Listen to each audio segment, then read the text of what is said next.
Bull. Kalabaw din. Parang cow, no? Parang ganyan siya. Is that the cow or parang cow?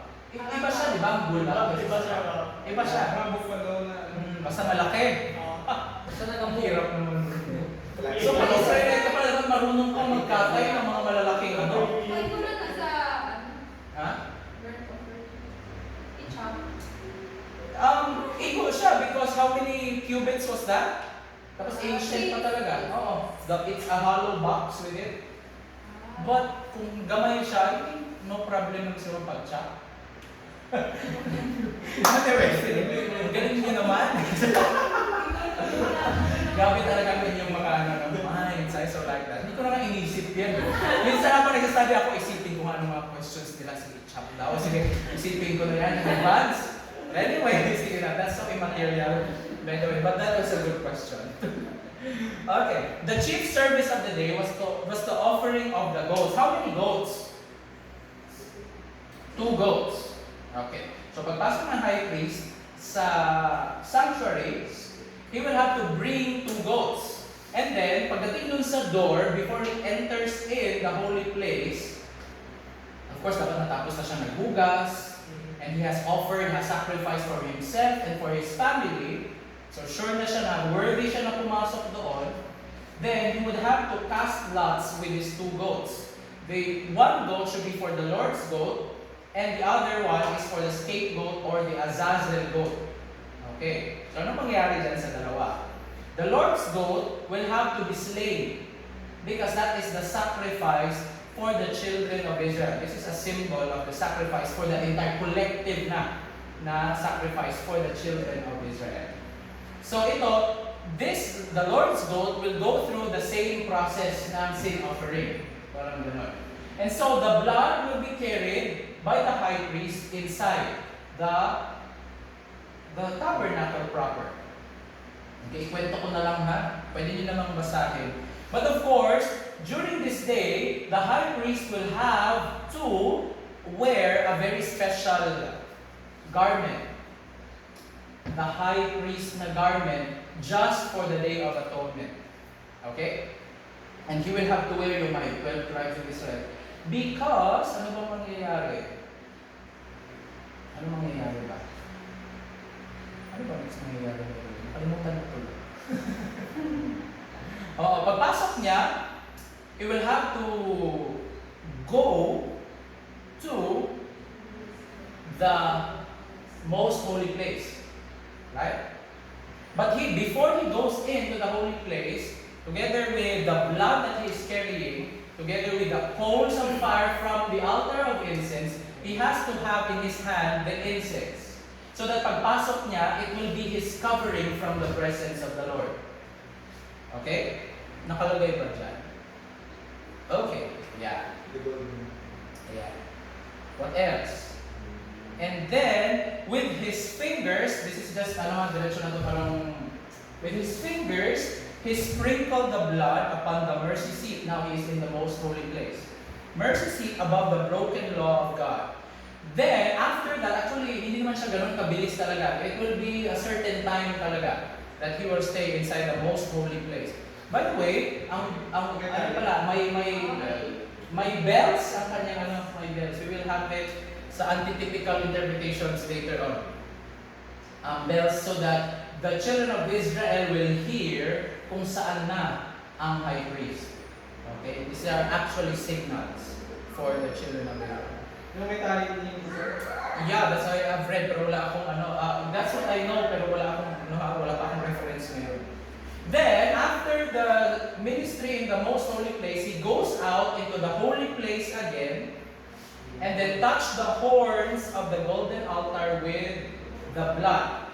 And then, pag natapos na siya to make an atonement, this is now what we call the atonement process. Okay? Atonement or at-one-ment. Because remember, the children of Israel was separated from the Lord. Now, there is a need for atonement so that they will be at one-ment with the Lord. Okay? There will be no separation between the Lord and the sinful human being. So when the high priest has made an end of reconciling the holy place, and the tabernacle of congregation and the altar, he went out into the courtyard din naman siya. And what will he do? In time, the high priest now bears in his person all the sins of the children of Israel. Okay? So yung blood, actually, nagaling doon sa the Lord's goat, parang it's like imputing the sins of the entire children of Israel towards the high priest. Now, paglabas niya, it's like the priest is carrying all of the sins of Israel. No? These are the sins that has been confessed and then transferred to the sanctuary. Ngayon, kinukuha na siya ng high priest. Okay? Now, after that ceremony, anong gagawin niya? He will then lay his hands on the scapegoat, the Azazel goat. Okay? And he will confess all of the transgressions. This is symbol. Hindi naman suotin isa-isa niya.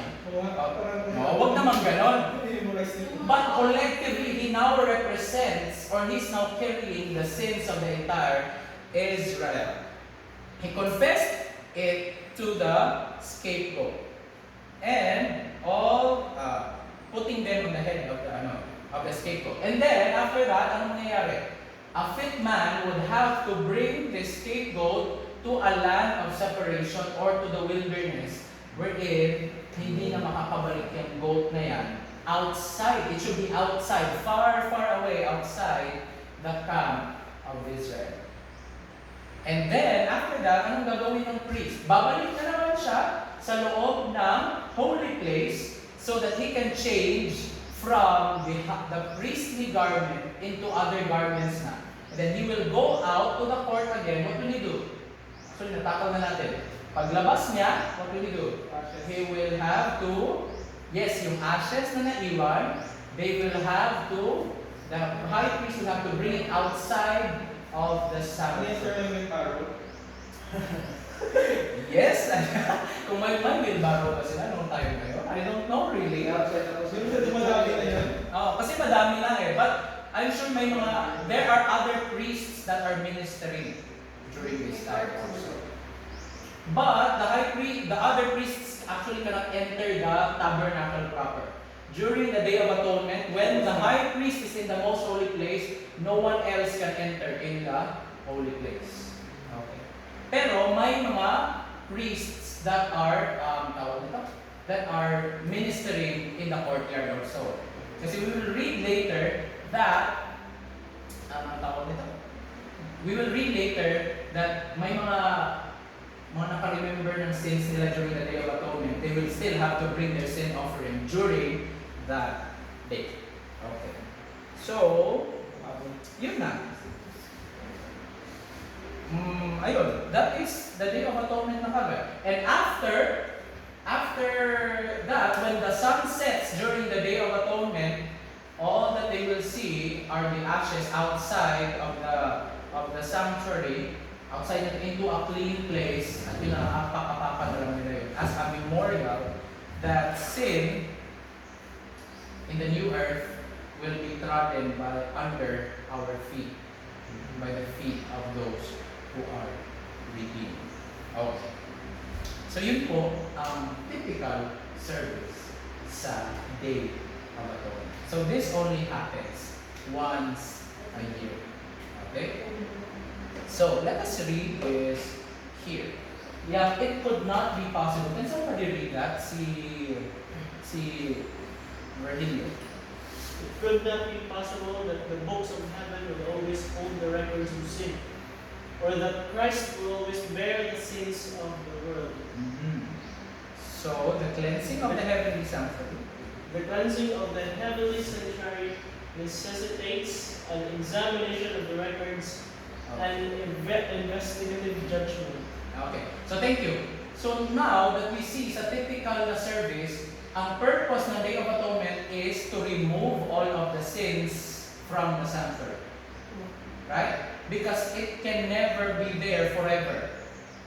So the same way as Christ is ministering in the most holy place in the heavenly sanctuary right now, then what Christ is doing there is removing. Yung blotting out of sins is being done so that it will be brought outside of the sanctuary.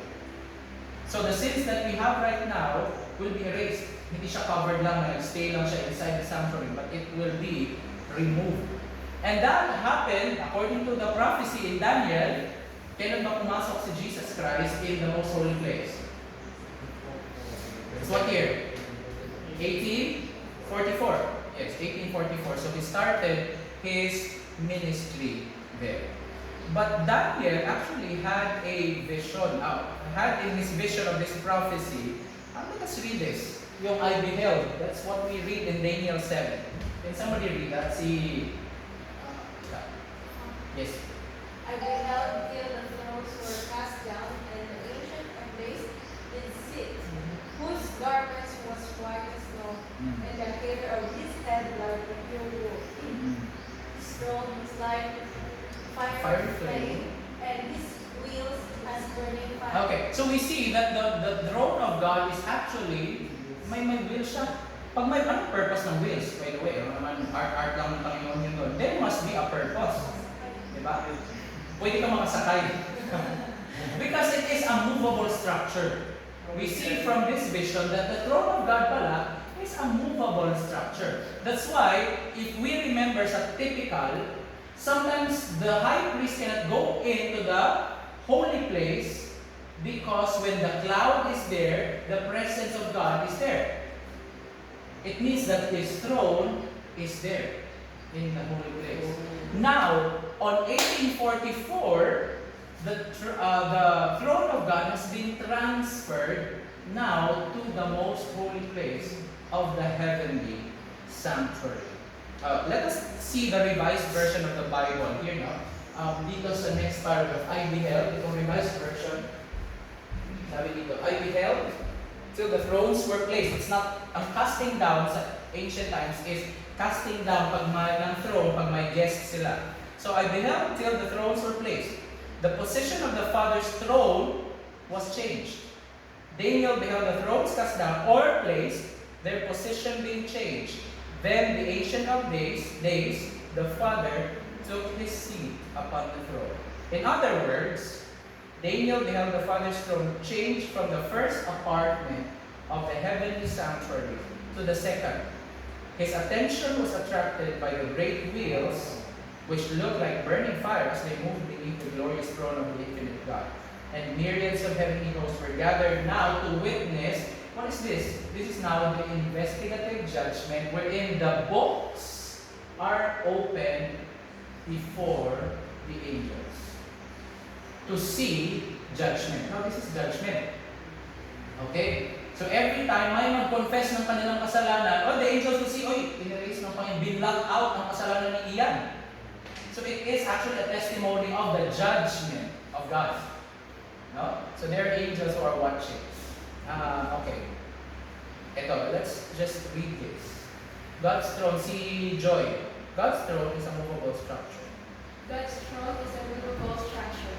As in the type, his visible presence was manifested in the outer apartment of the earthly sanctuary. So in heaven, the throne of God was in the first apartment when Christ descended and sat at the right hand of his Father. But Daniel saw not only the Father and Christ change their position, but the position of the thrones also was changed. When the judgment was set and the books were opened. And indeed, type had met the anti-type by this time. What year is this? 1844. So there was a change in the position and the throne of God.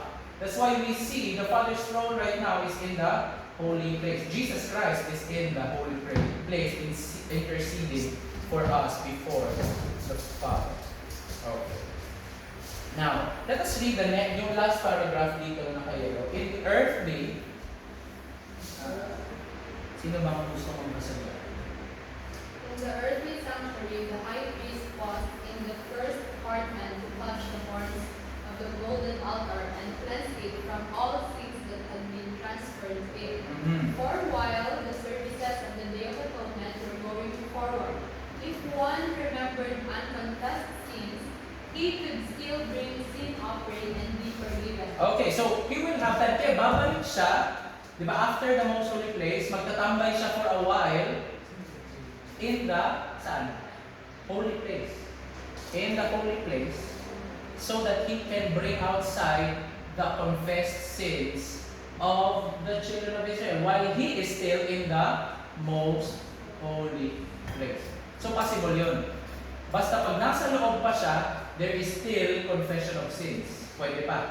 And there is still forgiveness of sin. We can read, okay, continue.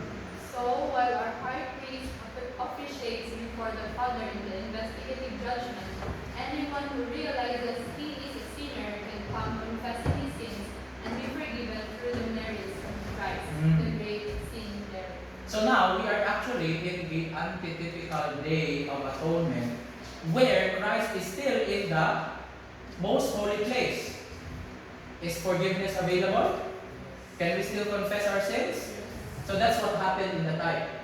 As long as the high priest is in the most holy place, an Israelite who still can remember his sins, pwede pa siyang humabol. He can bring a sin offering once again. That's why some priests should be outside in the courtyard, so that there is still slaughtering of the animals there. And as a symbol, yung kanyang kasalanan, madadala din outside. Masama din sa ash. Masama siya. Okay, masama siya. Actually, hindi pa magiging ash yan eh. May mga bodies pa of dead animals. Paglabas ng high priest, we're talking about the Day of Atonement ha, mayroon pa. So he has to put the bodies of these dead animals and also burn it outside of the camp. And make it as an ash. Sa day lang yan, pag may mga pahabol pa nga na mga kasalanan. Alright. So Pero that's strange fire na yan. Ha?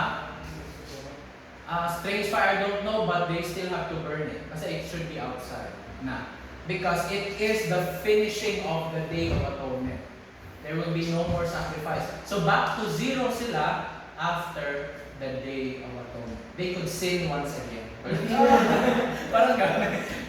Parang ganyan. So, if, hindi naman sa they could sin once again, but question, after the Day of Atonement, after this 24 hours of Day of Atonement, pag may nagkasala, saan napunta ang kasalanan? After the Day of Atonement, that's the New Year, kumbaga. Sa holy place na siya, matransfer ulit. Waiting for the next Day of Atonement na malabas siya from the sanctuary premises. Okay, so that is a yearly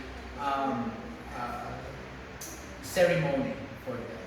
Okay, let us try to listen to this, to read to this. Si GB, our high priest. Our high priest, when his work is finished in the inner apartment of the heavenly sanctuary, will tarry a moment in the outer apartment, that the sins which have been confessed while he was in the most holy place may be taken, together with the sins of all the righteous of all, with the sins of the righteous of all ages, and carried forth without the sanctuary. So now this is the anti-type. Now this is talking about Jesus Christ. I would like you to notice this. Di ba sinabi natin yesterday na, so Jesus Christ ascended in heaven after His death, right? So that was now the holy place ministry.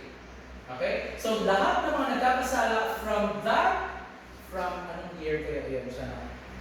AD 27. No, 31. Okay. So 31 AD, pag akyat ni Jesus Christ sa langit, the sins of the people are actually pulled into the holy place. Right?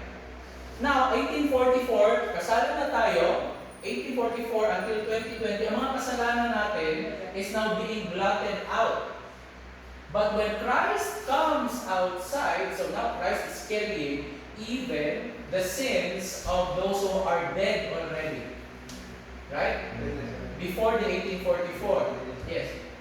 Paano na-transfer sir ang sin sa high priest? That's why he has to eat, di ba? Parang yung parang it's like eternal, parang it's a symbol that the sins is actually transferred to him. Kasi di ba, Christ as the high priest bore our sins. Siya ang nag-carry sa burden of sin. So it's like he is the one who sinned. He is now representing, the high priest is representing sinful humanity and the sins therein. Okay? So where was that? Okay. So lahat ng mga paglabas ni Jesus Christ from the most holy place. When is that? When is that? In the most holy place. When is that? Close of probation. Huh? Is the close of probation? Do we know when the close of probation is? No. Okay. But we know that it's the close of probation. Paglabas ni Jesus Christ, what will He be carrying?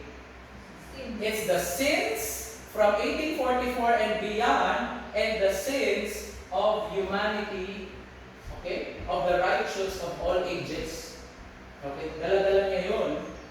And then, when Christ comes out, di ba, in the time, anong ginawa ng high priest? Tinransfer niya ang kasalanan ng mga Israelites to the Azazel Dome. When Christ comes here on earth, now there will be symbolic, hindi naman natin alam paano gagawin in the anti-time, but Christ coming out from the sanctuary is carrying the sins of the sinful humanity, and He will transfer it to the Azazel God. And who is that in anti-time? That is Satan now. The originator, the instigator of sins, ibabalik sa kanya lahat ang kasalanan. Okay. Nagets ba natin yun? Okay. These are all the confessed sins. Ha? Confessed sins. Kasi yun lang naman ang na-confess sa kanya. Yun lang ang na-pull doon. Kasi those who are not, sins that are unconfessed, saan ba sila? It's in the heart of the wicked. That's why they will burn also into ashes together with Satan and his angels. How do you see it eschatologically? You find that in the sanctuary doctrine. Yung millennium, and that's why a man that is of a fit man has to carry the Azazel goat to the land of separation, because the land of separation in anti-type is now the 1,000 years of peace in heaven, but the earth desolate. Satan and his angels only here on earth. Right?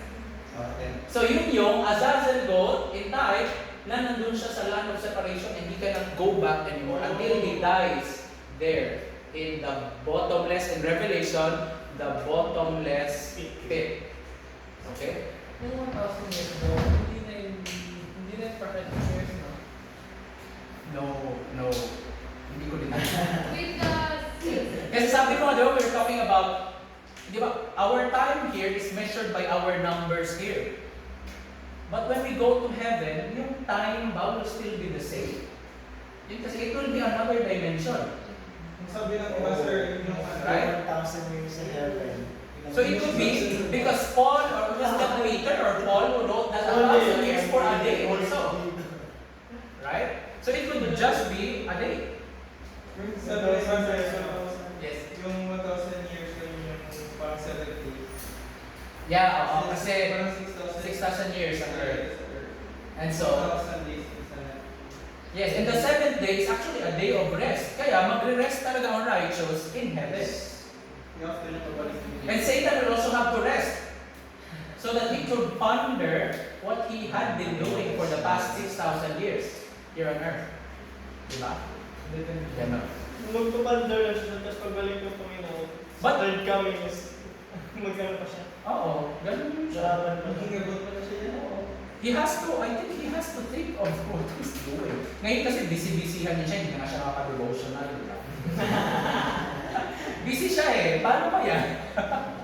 Ayan, so that will be his time to meditate on what he is doing. He had been doing for the past many thousand years. Okay. So, may tanong ako, about sir yung curtain, yung veil, hindi na yung nililisan. That's why they need to have the incense, diba? I don't know if they have to change the veil. It could be possible. But the incense was there. Kasi pag ang incense wala, mabaho talaga. But let's always remember these are again symbols. Kung i-change man siya or hindi, that's fine. Or siguro throughout the year, they have to, it should be the whole year. Dapat nandyan siya as a symbol ng mga kasalanan ko. Na Pero sure, Then di ba another- nag-travel sila, hindi sa San Yes, they have to fall. That's why the sanctuary is the transferable sanctuary. Paano kaya? Kasi di ba wala siyang linis-linis? Tapos nasira lang siya na after ng crucifixion.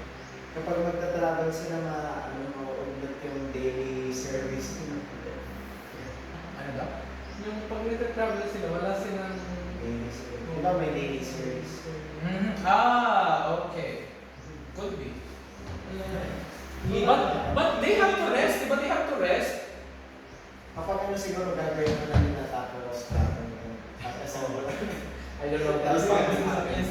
But that's the normal. We are looking at the normal days of the Israelite people. But they still have, the Levites still function as a priest. Yung iba dyan. So they must still have their own, remember,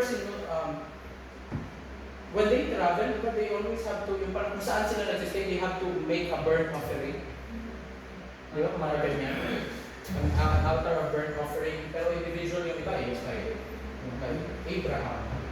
Yung sinacrifice niya yung specific lang din.